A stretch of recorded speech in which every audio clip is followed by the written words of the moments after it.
In this session, we will review the way countries may consider managing national codex programs, including the way national positions get developed and reviewed. Effective members of Codex should establish national processes to manage the development of national positions on Codex issues of relevance based on priorities to their country and the handling of written comments submitted to Codex. Many countries have a policy for the head delegate to coordinate the development of the national position relevant to a specific committee. There are 5 common basic steps in the development of a national position. The first step is to circulate working documents. The second is to solicit input from stakeholders. The third is to draft a position. The fourth is to obtain national endorsement of the position. And finally, and where appropriate, the fifth step is to submit the written comments. So let us review the first stage.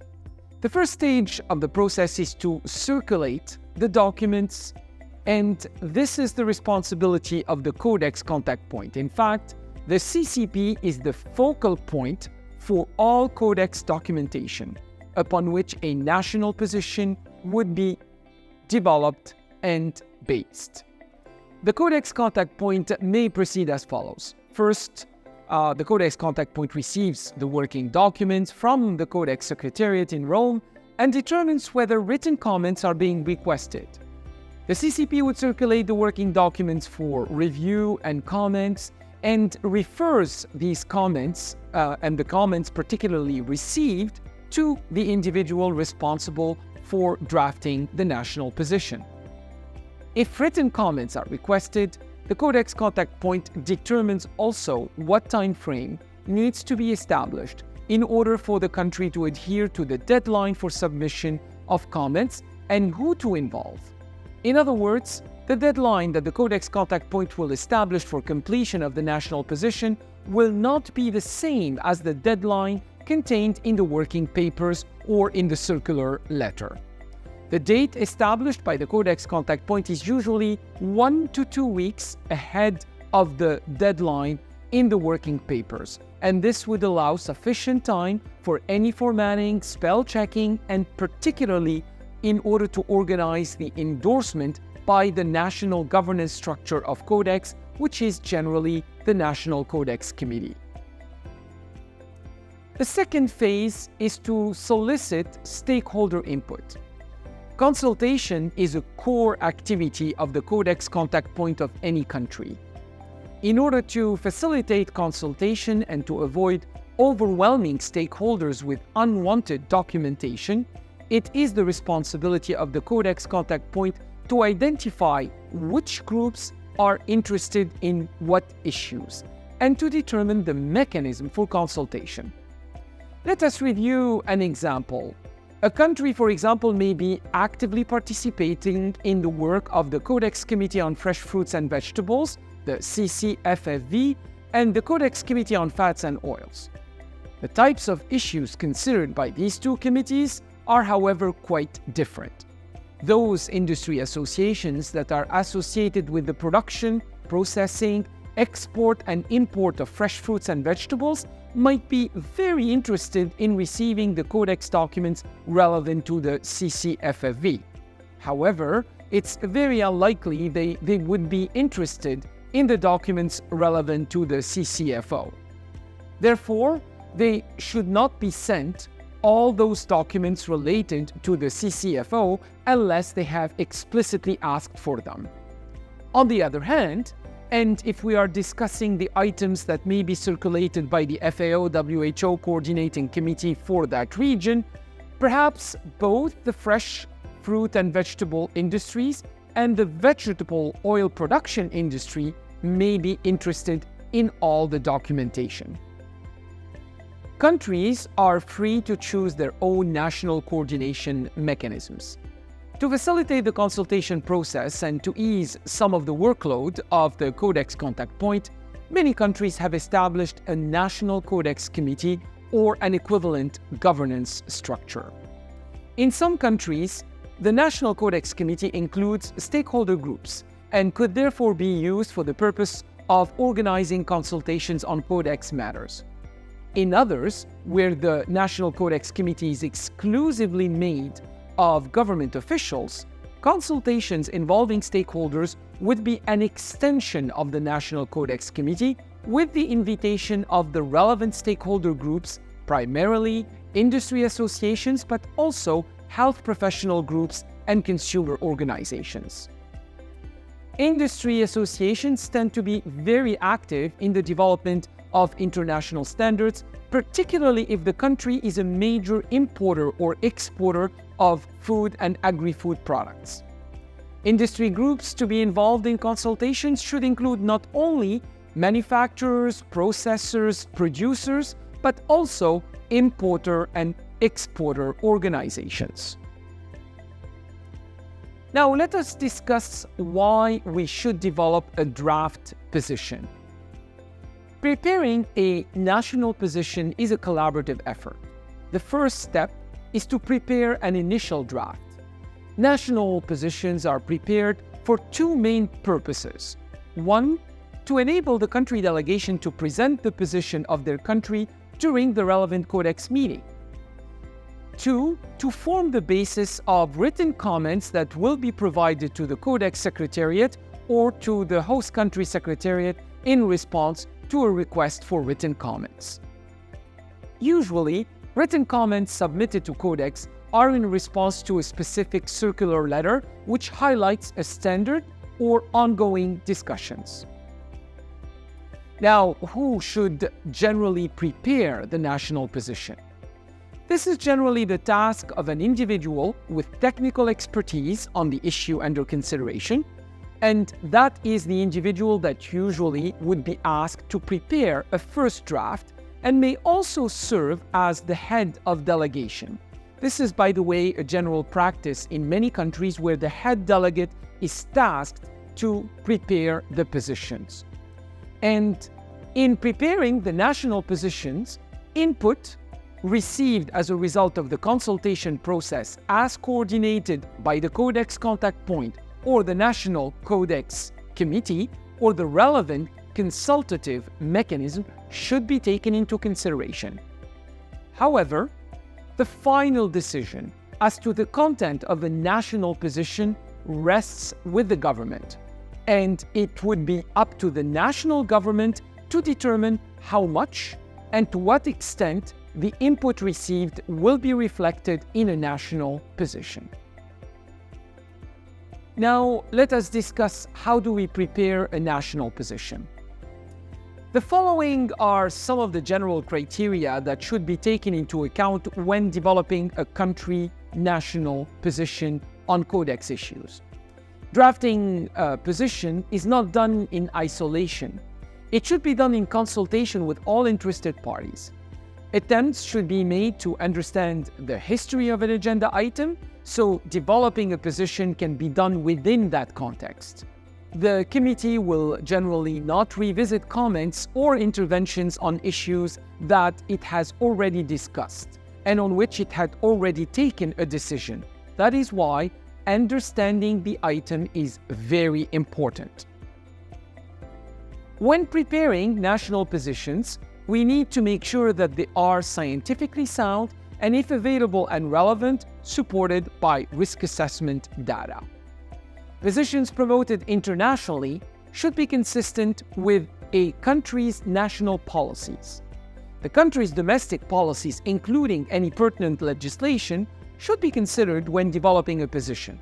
However, using domestic requirements as a rationale for promoting a particular position at the international level is not appropriate. For example, it is not appropriate to state that my country supports such and such because that is what is in our national legislation. This is because national legislations tend to reflect the national concerns. National positions that are promoted at the international level should be based on consideration with a global application. For example, on whether a sound scientific risk assessment was used and is relevant. The position should reflect as to whether the Codex standard may have an impact on the country's imports and exports, particularly if the country is a major producer or is a major importer or exporter of the food commodity or commodities targeted by the standard. In this particular case, the impact on the country becomes of global relevance. But if the issue is mainly resulting from a difference between the proposed standard with the national decisions, it remains the country's responsibility to assess and to address this difference based on national considerations after the adoption of the standard. In other words, a national stance should not be the reason to block work of international relevance. Now let us discuss the endorsement of national positions. A draft position should be shared again with other interested parties, for example, other members of the country's delegation if applicable, who would provide their final input. The final version should then receive a final review at an appropriate level of government so that it can be endorsed as an official country's position. In some countries, the National Codex Committee can perform this function. Due attention should be given to ensuring national agreement and support, as once it gets submitted, it's not a common practice to withdraw a national position, and countries should avoid changing the national position unless it is absolutely necessary. For example, when new information gets received. As a general rule, it is important that a country consider submitting written comments on those issues that have been identified as priority issues during the development of the national position. It is the function of the Codex contact point to submit any written comments to the Codex Secretariat in Rome or to the applicable host country Secretariat. Only those comments submitted to the Codex contact point will be accepted by the Codex Secretariat as the official country's comments. Now, let us review the advantages of submitting written comments. Of course, this helps identifying issues of priority of the country. It facilitates and enhances adequate preparation at national level prior to the Codex meeting, ensuring that all available national expertise has been included. If a country cannot attend a meeting owing to resource limitations or to other reasons, having written comments facilitates the tabling of national positions at the meeting, and other countries may be able to refer to these national positions and to support the written comments. If comments have not been submitted, this will not be possible. Written comments are generally also circulated by the Codex Secretariat in advance of the meeting, so your national position is shared with all delegation. This provides the opportunity for other countries to review the position and can therefore facilitate the formation of alliances on a particular Codex matter. Although there is no official format for the preparation of national positions or for written comments being submitted, there are some basic components that need to be incorporated. Generally, the name of the committee and the identification of the session, the identification of the agenda item, number, and reference documents, a little bit of the background information to enable the reader to put the position in context, the issues and the discussions, and a statement of the national position, and finally, a rationale for this national position.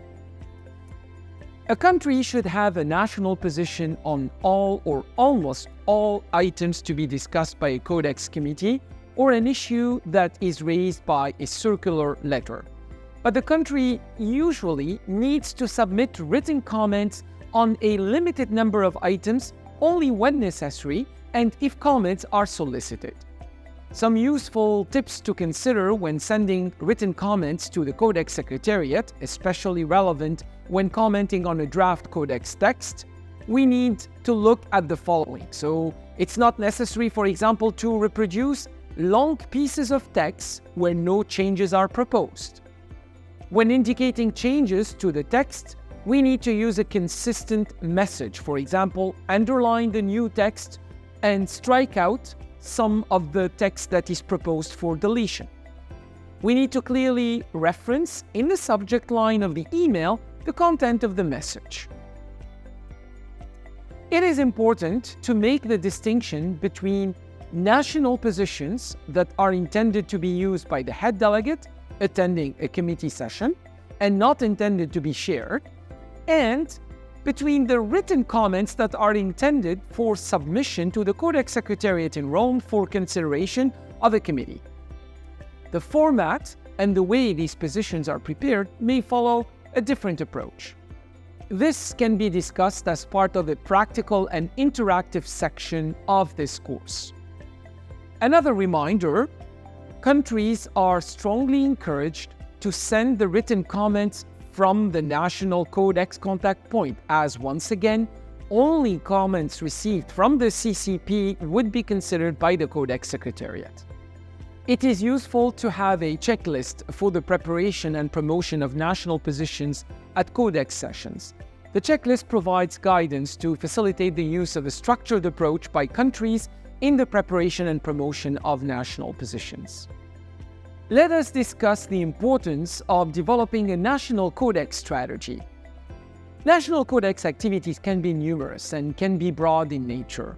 They can range from ensuring your country's effective representation at Codex meetings, ensuring effective national consultation and communication, and preparing national positions and written comments. An approach being followed by some Codex member countries is to develop a national strategy to guide the country to focus its attention on priority matters and facilitate the preparation of a consistent position on different Codex matters. A strategic approach can also enable countries to make the best use of often limited resources.